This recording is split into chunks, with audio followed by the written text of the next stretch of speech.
All right. Welcome to another expert interview. As always, we'll start the same way. Always excited for my guest. I do get to meet the most amazing people and have really fun conversations. This one I know I'm going to geek out on because it's sales realm, which is where I love to play. We've already had a ton of meetings. I don't think we've ever been on schedule for any of them. I think we go over our time all the time.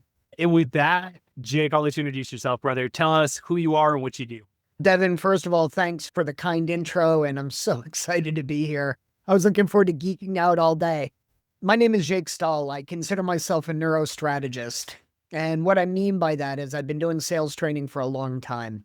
But over the years, I've combined behavioral psychology, social psychology, and neurolinguistic programming into new ways to use verbiage, structure sentences so that they have the maximum impact. So I work as a consultant right now for individuals and companies. Plus I have a AI product that I built with the same neurostrategy called Orchestrate, and I'm the co-founder of that company. Now I just got to figure out where we start. Pick a spot. It's fun, man. Thank you so much for giving us your time. I know you're busy. Let's just talk. Let's go negative first. In sales, like where are you seeing people just bury themselves, just totally step on landmines? Let's start there. I think first of it is the impression. I just was talking to a friend of mine the other day that I've known for years. And he said, Jake, he goes, I just can't stand the knocking on doors and the scattershot emails. And I just hate sales. And I said, your definition of sales is a little rough around the edges. So we talked about reframing that a little bit. But Devin, I think the problem with most sales today is people are just taking this approach of, I'm just going to send out a blanket message, 10,000 people. And if I can even get 100 of those to be aggravated or happy with me or get some sort of response, I'm ahead of the game. And I think we've just gotten lazy with sales. We're not networking. We're not pre-qualifying people. We're not even setting up good ICPs. So I know that's going to get the hate mail engine running. So we might as well just keep going with that. Yeah, let's lean in on that. Any response is a good response because in the connecting world, that's something we hear all the time is I'm going to send newsletters and blanket outreach to nurture relationships. And I'm like, fantastic. It doesn't do any of that, but okay. So any response is a good response. Like, why is that their mentality? And then what should their mentality be? I think the mentality is that I want to be as lazy as possible. So if I can get AI and some sort of marketing engine to just do all the work for me and I don't have to do any upfront work, I think they're satisfied with just getting a response of any kind because they get blanked and ghosted so many times. But the part that kills me, Devin, is we are more willing to search for a cat video that made us laugh a year ago than we are to do a little bit of research on an ICP and make a worthy first connection. I don't understand the psychology behind it. We have more resources at our fingertip now than at any time in history, and yet 90% of people just still don't use them effectively. And it takes no time. Oh, I'm going to get on my soapbox soon. Let's talk about ICPs. Yes. How specific should we get? Let's help people define first, and then we'll go on a journey. So your ICP, most people take no time with it. They're like, I'm industry agnostic and anybody with 5 million to 20 million in sales, and I work in manufacturing. So, wow. That's a pretty broad net to cast. And I think the fear, Devin, at least from what I've seen with my clients in the businesses I work with, is people feel if they get too nichey, that it's all going to go out the window. But the fact is, you need to get nichey. There's enough people in niches to provide you with all the business you need, and nobody wants that certainty. Devin, nobody wants to come on the phone who's looking for a marketer and have somebody say, yeah, I do marketing of all kinds. You let me know marketing whenever you need, I'll do it. People just aren't interested in that. And that's the ICP that we put out there. So how narrow should we go? Is there a best practice? Like go a level deeper for me on that. Sure. So a lot of people start with their ICP first. Here's the group I want to appeal to. But what they should be doing, Devin, is they should be talking about their offering first. So let me use myself as an example. I do consulting work and I do sales consulting. That's a huge pool of people. But when you talk about the people that get behavioral and the people that really want to make an impact on the phone, it starts to narrow. So when I talk to clients, I say, listen, from the time somebody picks up the phone to the time they hang it up, that's my domain. Anything outside it, I don't play in that area. So I don't tell you how many people you should call or who you should call. I just tell you that when you pick up the phone, that's where I come in. And that narrows it a lot. So if it's a company that just mass markets on email or it just puts out printed brochures and has no sales team, they're not for me. So I think everybody needs to create an offering first. What exactly do you do? And then your ICP almost creates itself. That's awesome. What about scrubbing your current client list? So like for established businesses, do you have any recommendations there for finding like your perfect client that you're already working with and using that as a benchmark? Yeah, I think there's a lot to be said for that.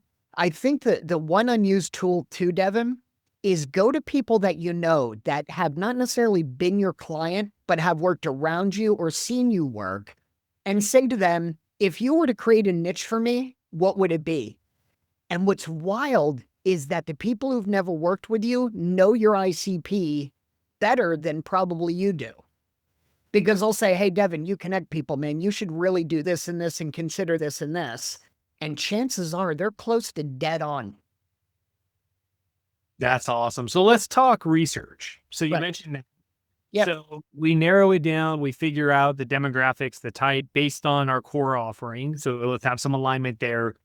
And then you mentioned this word research, which then starts to get into time, which I know we can debunk that, but how much research should we be doing? What kind of research should we be doing before we do outreach of any type?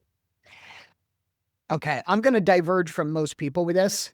My personal belief is you want to do more research on what they're like personally versus what they're like business-wise. They'll tell you everything you need to know once you talk to them, but the real key is understanding who they are. Things like, where did they go to school? Things like, what do their posts look like? And what do they talk about in their posts? Because if I can match a mutual interest, if I can tie into that, everything else falls into place. But for me to analyze exactly what they do and how they do it and try to make a bunch of assumptions, I'm wasting my time. I need to get to know them as a person, and I need to just have something I can open a conversation with. I'm a firm believer, Devin, that it's one conversation at a time. I try not to think anywhere past just the first conversation that we have, because that'll break open and give me all the answers that I need. So for me, it's personally. Where'd you grow up? Where do you live? What college you go to? If I can start to establish commonalities, the rest of it will happen all by itself.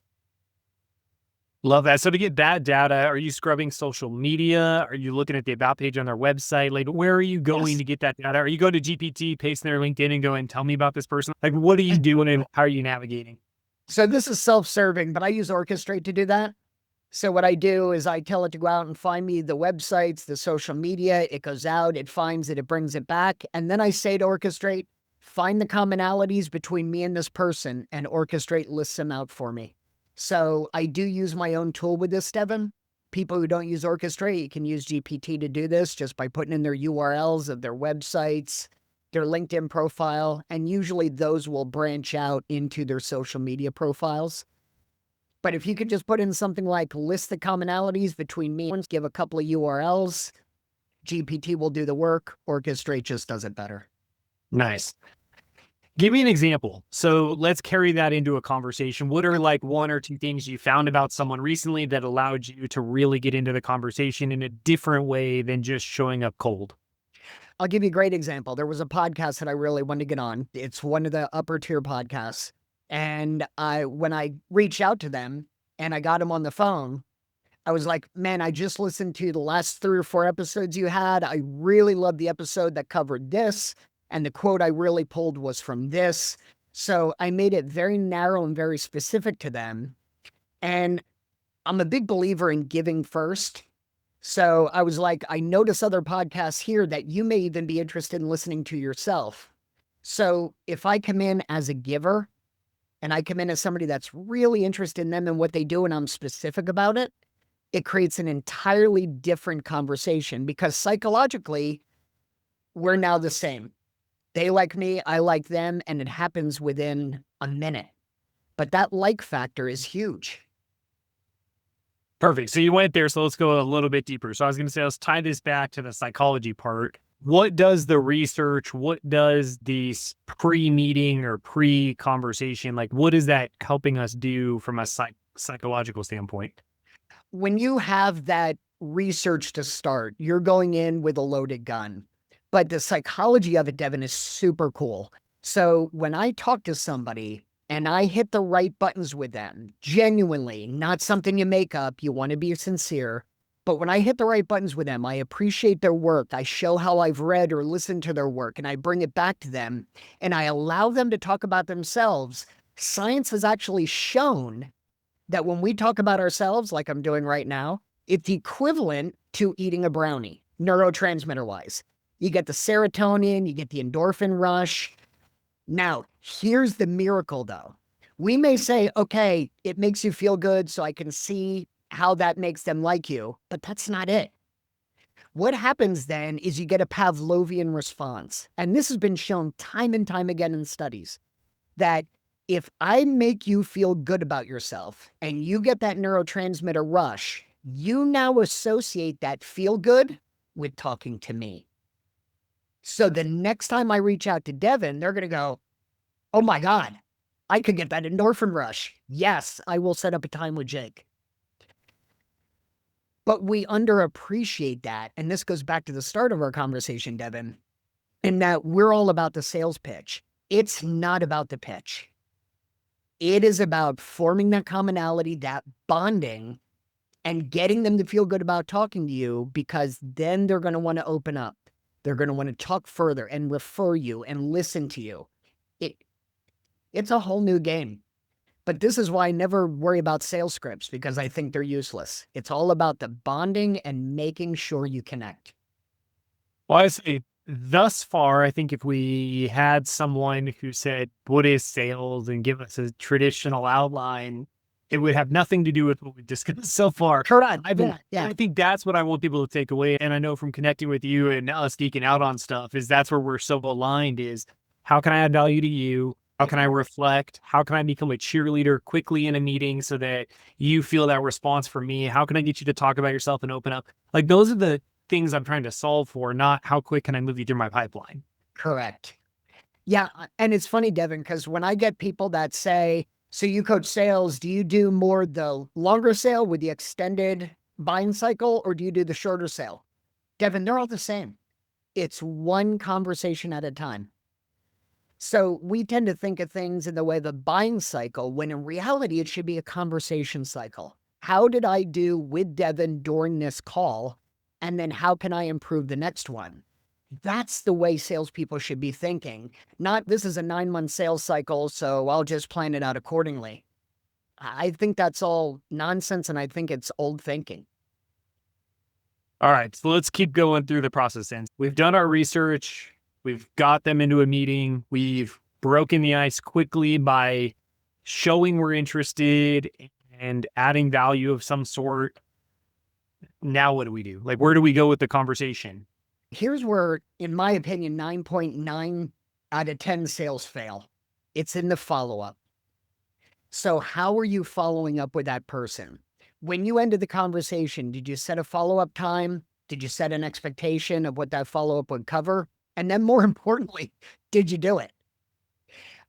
So many people have CRMs and they don't use it for the most basic of feature, which is what do I want to follow up with and when? And more importantly, Devin, with a follow-up, you should be a giver. Let me tell you what I mean. The standard follow-up in a sales presentation or with an email is, hey, I want to bump this to the top of your inbox, or hey, did you see my email? Or I gave you a proposal. Did you read the proposal? Stop it. Don't do that. Instead, just write him a simple note. Hey, thought about you the other day. Here's an article I found that's really cool that applies to your industry. Thought you'd want to see it. Boom. Done. Because what most people will do is they'll read it, they'll remember our conversation. And Devin, I've been doing this for 30 years. And 9 times out of 10, a person will come back and say, "Oh my God, Jake, I owed you that thing. I'll get it to you tomorrow." I never asked them to, never told them to, didn't even remind them about it. But they came back to me with it. And if I don't get a response that first time, I'll send them another one and say, "Just wanted to let you know, ran into a person the other day, had the same problem you did. We worked it out, came to a great conclusion. Here's what they had to say. I plot in a testimonial. Done. Send it out." 100% of people get back to me on either one or both of those responses. I don't think I've ever said, "What'd you think of a proposal?" Ever. There's 17 things to unpack there. The first one, following up, for sure. I think that's where most people fail, is not having a system for it. And to your point, I mean, it's the basic feature of CRMs. Let's use it. Do you have a recommended cadence? I know that might be different based on what you're selling, and again, getting back to the complexity of the purchase. Yeah. Is there a cadence that's best practice? Should you follow up same day after a meeting, next day? What are some best practices for timing? So again, this is all my opinion, but in my opinion, you need to follow up right after the call. A huge thank you is the first thing. Thank you so much for taking the time. Appreciate you talking about A, B, and C. Here's what I took away. Just a little blurb that's really nice. I then typically give people 3 days.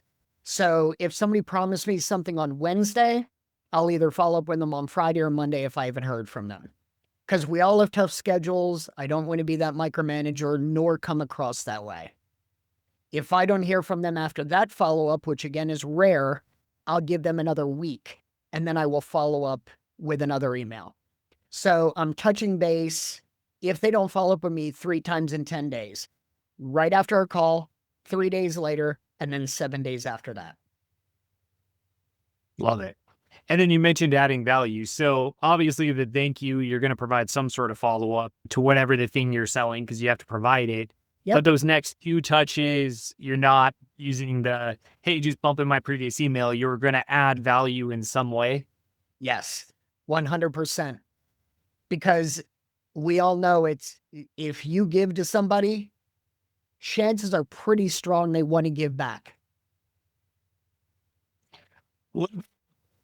The person who never replies. So let's say you get through that process, you've done your touches. Let's assume that it doesn't work, which I think is probably not the norm. But if it doesn't, what do? Do you move them into a newsletter blast or nurture cycle? Do you just write them off and move on? What's your long-term? I don't write them off until I've tried for 2 months and I haven't heard anything. So if I don't hear from them after the 10th, once I've sent out that 10th day reminder, if I don't hear from them, I just move them into a newsletter cycle, or I move them into my email so that I can send them regular emails. And to your point, Devin, it doesn't happen that often. With the way I target my clients and the way I work with them, it's just not often that they don't follow up. Yeah. So what you're saying, what I hear there, if you've done the right research for the right ICP and you're providing the right service, you should have already gotten a lot of that out of the way. When I hear people say that they are not getting follow-ups, I hear 2 things. Either A, you're not following up well after you've done the initial outreach, or B, they weren't the right person to begin with. Those are the 2 things I hear. And when I work with my clients, it's almost always what I see. Let's talk through some common objections, like my business partner, spouse. What are some other objections that come up that are very common in the sales cycle, and how do we deal with some of those things? The most common one that I hear from everybody is price. If I don't hear it at least once when I work with a client, they say, "Jake, if our price were just lower, man, if I could just offer a rebate, my world would just be so much better." That's the most common one I hear. And my response back is, price is really never the objection. It's the value that you offered for the price, and it's the comparator you used. So, for instance, in answering that objection, Devin, if let's say my price is 10,000, maybe my comparator with that person is I've seen this problem before. And by the time you bring in consultants, you change your stack, you move stuff around, most people are spending 50,000. But we're going to go with a fraction of that and I'll solve the issues for you at 10,000. So a lot of times it's just a comparator. What did those people anchor as the price in their head that they were going to pay? And are you able to put yourself as a strong comparator to that? So price anchoring, as when you and I have discussed this probably half a dozen times, price anchoring is huge. And I think it's the number one objection that I hear. How do we reposition value if someone is there and they've done price anchoring or they've done the comparative correct? Are there some other key ways that you can present yourself as more valuable? Yeah. So part of it is people buy with emotion, as you and I both know. But if they're not in the right emotional frame, it's not going to work. So one of the greatest NLP techniques that we talk about all the time is future pacing. Is can I paint a picture of what it's going to look like with you already having my product? So one of the things I suggest all the time is that if you're trying to sell your product and you're not telling them what it's going to look like in 6 months from now with your product, you're missing a key selling point. So let's think of the Royal Caribbean ads. Everybody's seen the Royal Caribbean ads. At any time in the ad, do you hear them talk about price? Do you hear them talk about how many phone calls you have to make to secure a cabin or get your dining seat in the dining room? No. Kids going down a slide, mom and dad laying on a beach. You see them drinking in a nightclub. They're future pacing. Don't worry about what it takes to get there. This is where you're going. Isn't that where you want to be? So when I talk with clients or when I coach clients of mine, I tell them, always figure out a way to show what your life will be like once you've bought from me and once you have my product. I love that. I think $1 million author, we do a lot of work with them and they talk about the bigger, better future when writing books. And it's the same anchor. And it's so interesting how often I see clients get stuck there. Well, it is the bigger, better future for my client. I'm like, if you don't know the answer to that, I fully understand why your sales process is having it. Yeah. And I think there's a misnomer out there, Devin. In sales, when you first get into it, everybody says you're not buying the drill bit, you're buying the hole. But I disagree with that. The hole is what you're putting the nail in or the screw in to hang the picture to make your living room look better. So you're not buying a drill bit, you are buying a living room with the best ambiance imaginable that you can sit in front of the fireplace and sip your favorite cup of coffee in your coziest sweater. That's proper future pacing. So that drill bit is buying you a night of relaxation with your favorite beverage in front of the fireplace. That's a lot different than you're buying a hole. Wow. We're getting positive feedback on that. Future pacing, that is money. Agreed. Yes. That's in the comments. Yeah. Just timestamp that and drop the mic. Let's talk price anchoring and comparative. I think there were two really interesting things in there. Do you recommend, I've heard the 3 price points and get them to sell to the middle, the anchor really high at 3 times and anchor down, the end your price point in a 4 or a 7, because let's go just a level deeper on the geekiness of pricing. What are some other best practices? I think you said one, and it's that framing your price properly. A lot of times people will say, if you add that 00 at the end, it's a lot better to go a penny lower and do the 99. I think that's been proven time and again, and I'm not here to argue with that. You want to try and drop yourself as lower than the next whole number. But I also think it's a matter of selling the value for the dollar. And part of that is selling the cost of inaction. Devin, I really don't want to spend $1,000 right now on that product. Listen, I can get that. It's an investment. But how much are you going to be spending 2 months from now with this problem still unsolved? Right? So your present value of money is rarely the same as your future cost of not taking action. So that's another way to frame the price.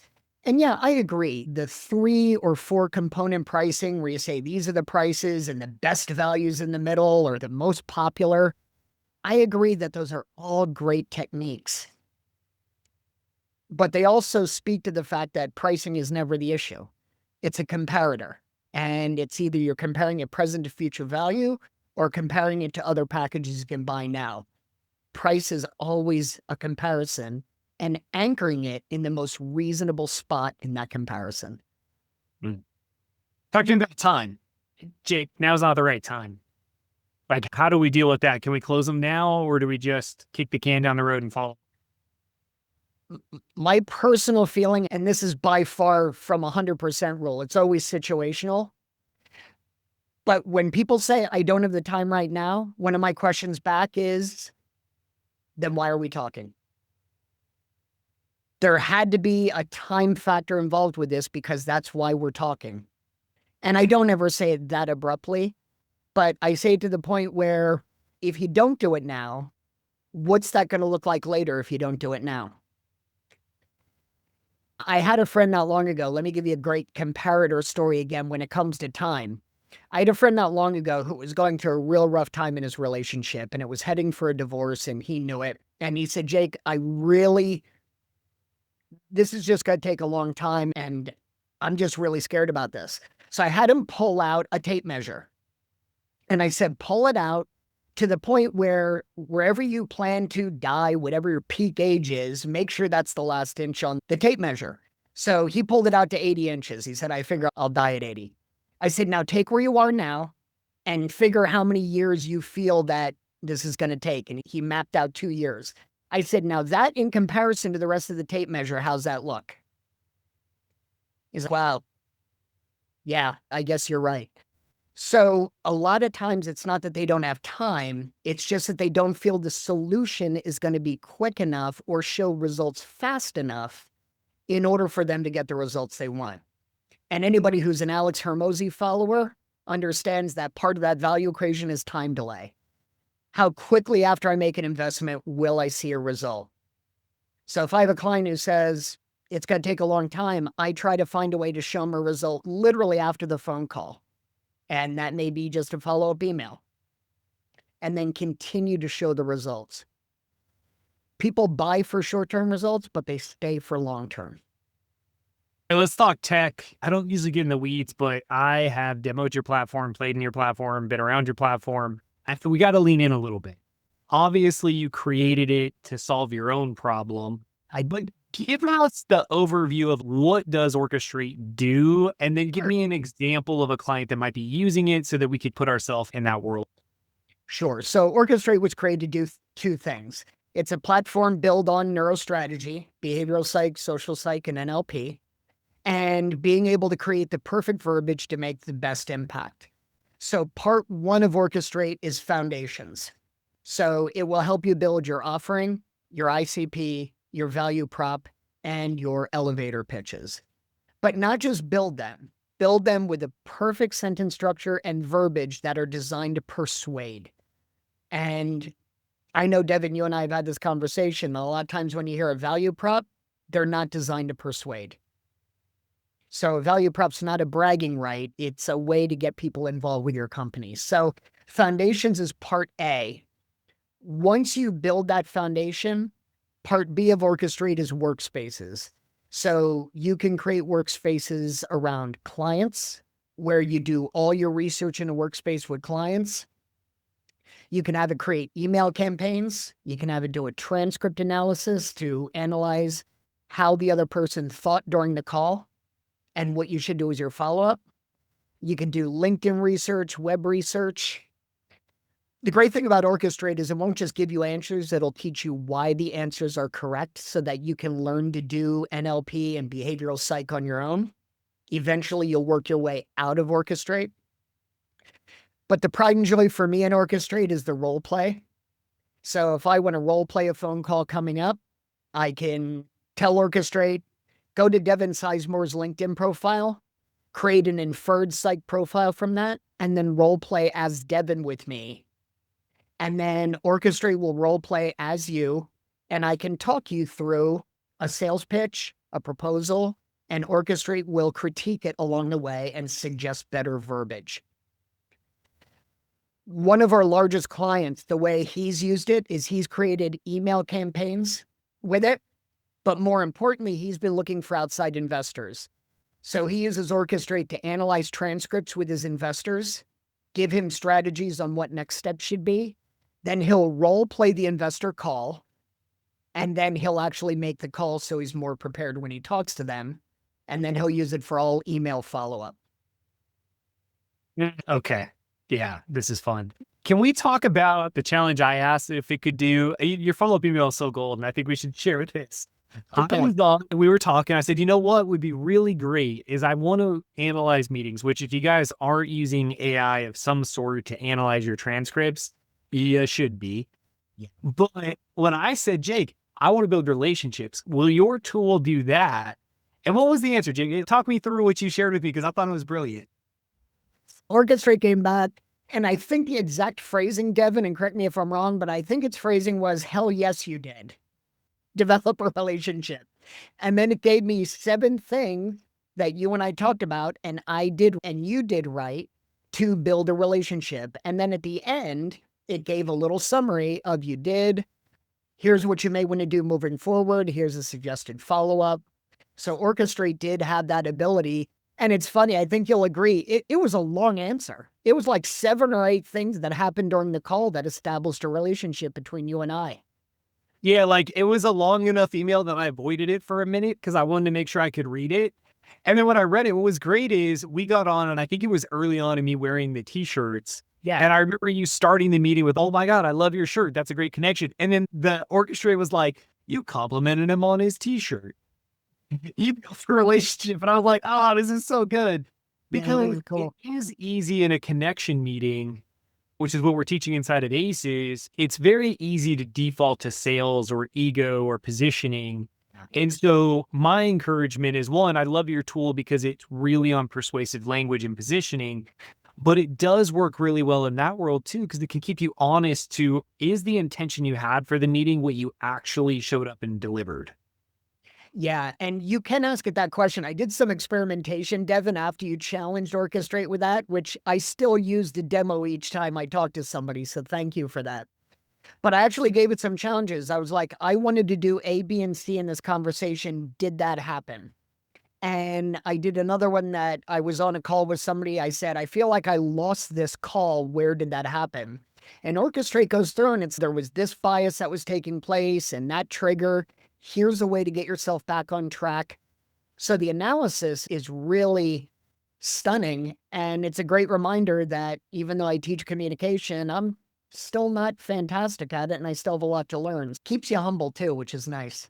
Let's get real techie for a second. This is satisfy my own ask. Yeah. Do you recommend that people record and then capture the whole transcript? Or is there an AI note taker you love that gives you enough transcript output? Like, how are you logistically finding the best success in dissecting meetings? Yeah, I use Fathom right now, not to give them a plug, and I don't get anything for plugging them. But I use Fathom, and they offer a full transcript that you can cut and paste. So I cut and paste that transcript into Orchestrate, and all I have to do is tell Orchestrate, analyze this, and it gives me a complete breakdown of everything that went great, psych profiles of everybody in the call. It gives me all the detail that I need. So Fathom is what I use, and I use the complete copy transcript function. Perfect. So more data obviously probably is giving you more insight. Can you give me another really interesting challenge that had a simple answer? I'd love to go through a couple case studies. Like, what is a challenge someone brought to you in the sales world and you're like, oh, great, here's a solution? Like, I'd love to talk through a couple more. Like with Orchestrate? Yeah, either Orchestrate or just general consulting. Yeah, or anyone who hopped on. If there's something you guys have seen in your sales world, drop it in the chat. Like, I'd love to really get in the weeds for a couple minutes on just some challenges in the sales process and then just how you think about that from a persuasive language flow. Yeah, so a lot of times what people will do, and this is a question I get constantly, is what should my opener be? And one of the things, Devin, you and I have talked about is conditioning in humans is terrible. We're conditioned to do a lot of things, and some of them serve a good purpose, some of them don't. And one of the biggest things I help people with is the opening of the call. I will absolutely chastise people who start off with, "Hi, how are you?" And it's just because we get a conditioned response. "Hi, how are you?" "Fine, thanks, how are you?" You might as well have not even said it because you're starting back from ground zero again after that. And you've shown people that you're a salesperson. So one of the things we work with constantly is how to open a call in a way that breaks that conditioning. And it's different for different industries, but it can be as simple as, yep, this is a cold call, but if you give me 10 seconds, I'm going to prove my value right now. It's not always the verbiage, Devin. It's the fact that you broke the conditioning. They came in expecting one thing, they got another, and now their brain is focused in. It's not when I love you or I love you too, or a hi, how are you? Fine, thanks, how are you? Or when you go into a retail store and they say, can I help you? And you go, no, thanks, just looking.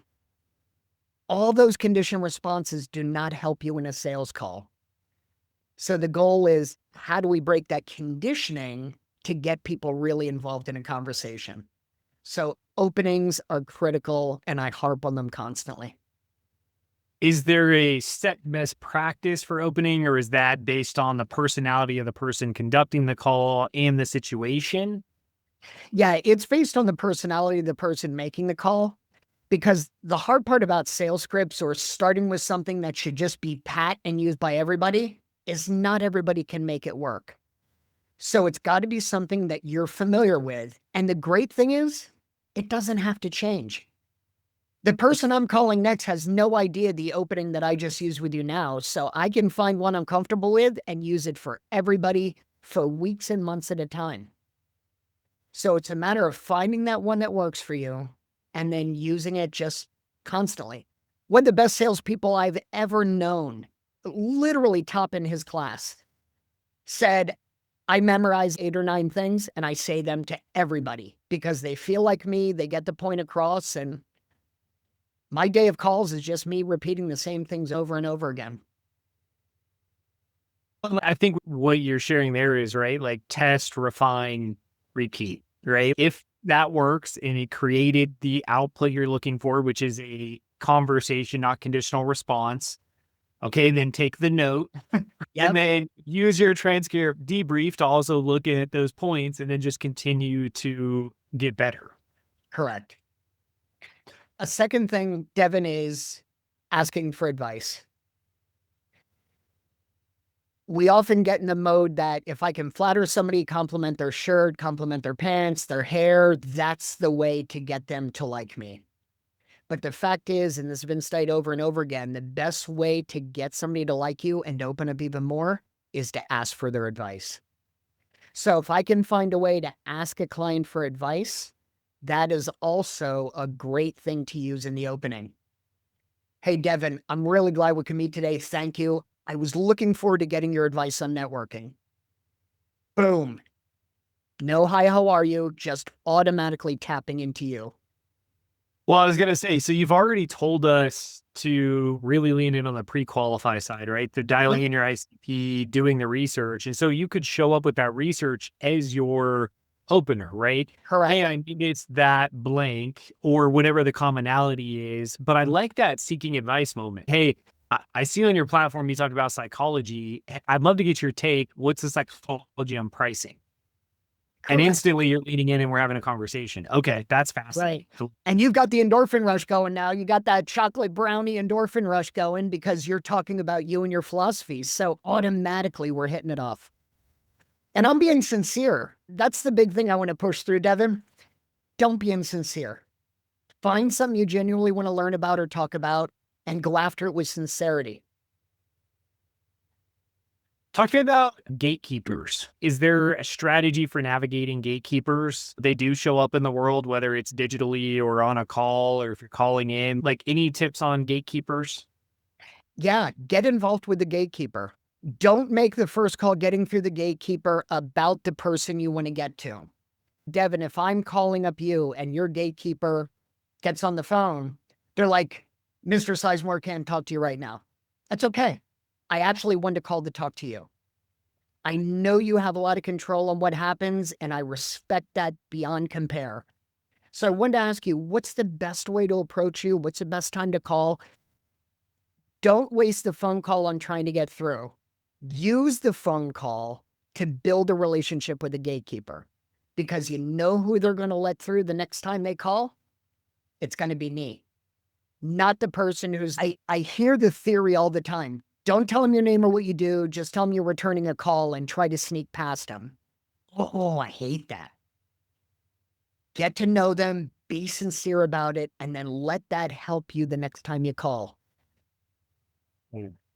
Talking about low response rate. So what if we're doing outbound emails and we're just not getting the response rate?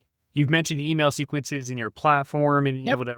Now, what are some tips or best practices that you're seeing where people shoot themselves? Yeah. Focus on the subject line.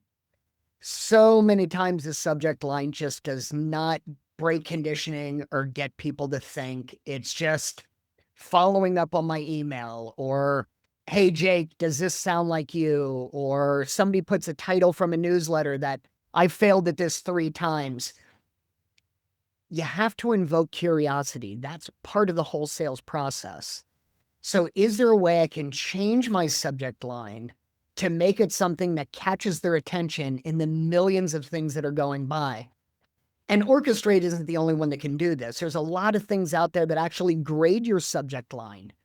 And I think it's actually subjectline.com. It'll actually grade it for you and let you know how effective that it is. I think that's the URL.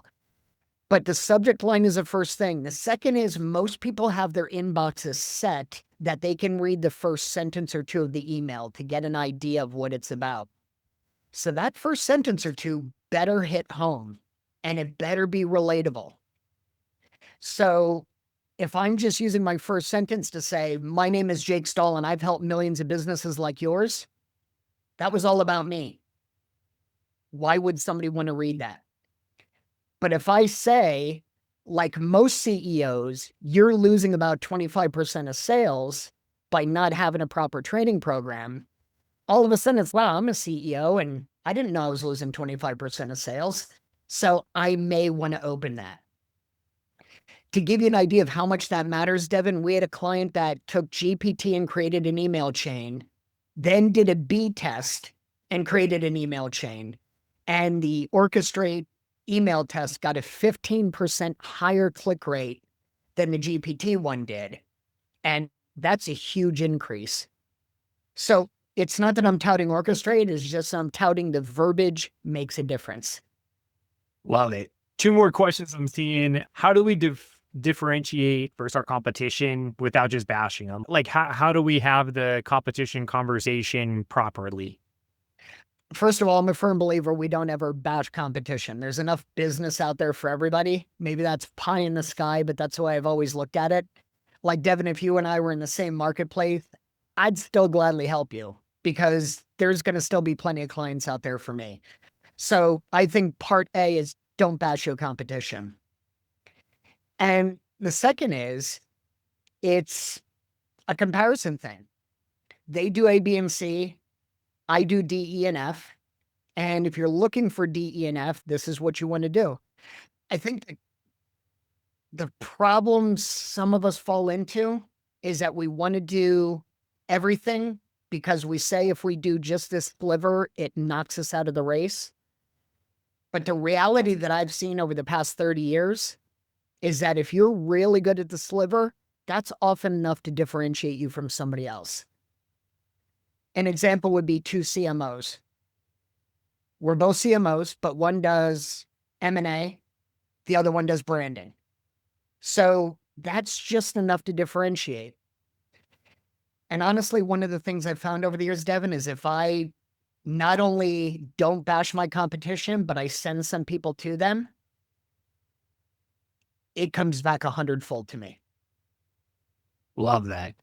What do we do about body language in a virtual world? This question's from Gary. I thought this was actually a super fun question. So a lot of sales, especially in positioning when you're face to face, going virtual, like it is different. So how does that come into play?